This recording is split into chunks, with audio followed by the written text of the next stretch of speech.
Susan, welcome to the show. It's good to be with you. I'm looking forward to it. And I'm curious. So, Susan, let's take it from that point. Exactly what is an LG? Well, I guess probably the easiest way to explain is like the vice president. So I would serve as governor if for some reason the governor would be incapacitated. But in Indiana, the lieutenant governor is so much more than that. And in fact, the lieutenant governor in Indiana probably has more duties and responsibilities than any other lieutenant governor in the country. Constitutionally, I'm president of the Senate. So when the Senate is in session, I'm at the front of the Senate at the podium running the proceedings. I just want to share with you that as a former state representative for 8 years, it's so gratifying to finally be in charge of the senators. So I bet. I remember everyone that voted against my bills also.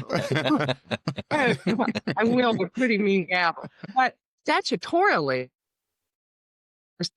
agencies in Indiana. So I am Secretary of Agriculture and Rural Development.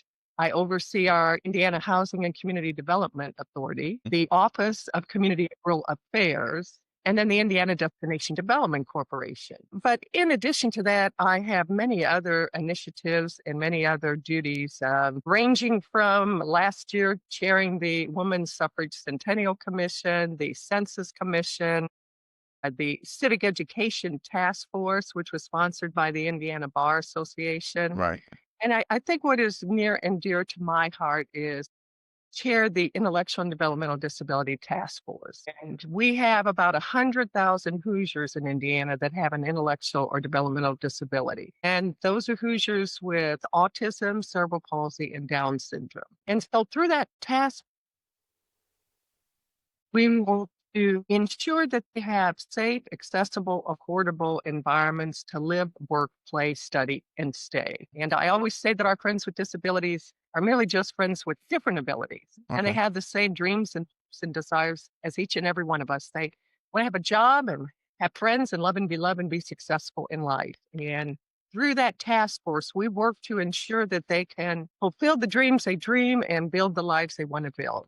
Susan, tell me about you growing up as a young lady in Indiana. Tell me about your journey, because definitely to get where you are at right now, were there any obstacles that were in your way? And if so, how did you overcome those before transitioning and even becoming the LG to today? You know, interesting question.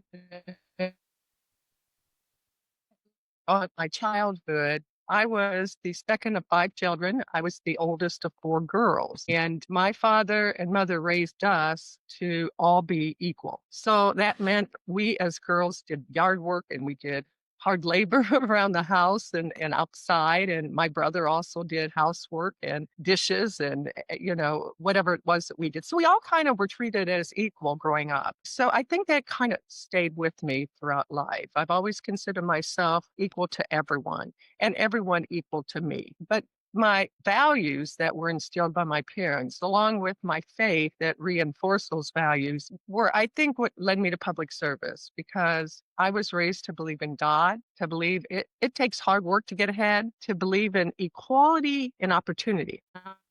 Equality and opportunity. And I also raised to have a strong sense of personal responsibility, but to also readily accept I have a responsibility to help other people. And so it was that kind of drive and desire to help others, to lift them up and to make life better for them, that I think ultimately led me to public service and to political life. But I didn't get there right away. I graduated from Purdue University and worked in the private sector as a realtor, a stockbroker, a small business owner. And really didn't grow up as a Republican or a Democrat.